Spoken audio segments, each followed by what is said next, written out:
CompTIA Tech Plus Complete Training Course.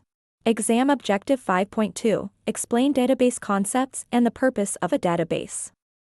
Data availability. In the world of information technology, data availability refers to how easily and reliably users can access the data they need when they need it. This is especially important in business settings where lost access could mean missed opportunities, unhappy customers, or even financial losses. Now, when we talk about where data is stored and accessed from, there are two big categories to consider. These are local storage and cloud storage. Local storage means the data is saved on a device you own or control, like a desktop computer, an on-site server, or a laptop.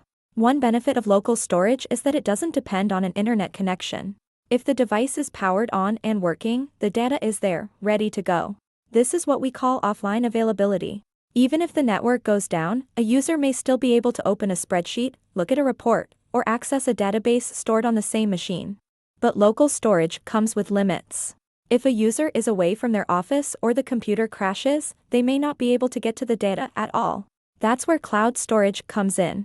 Cloud storage means the data lives on remote servers, hosted by cloud providers like Microsoft, Amazon, or Google. The big advantage here is online access from anywhere. As long as the user has internet access and the proper permissions, they can reach the data from home, on the go, or from different offices across the globe. The trade-off is that cloud storage typically requires a reliable internet connection.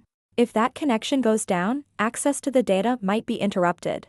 So while cloud storage gives us excellent availability across locations, it's tied to being online.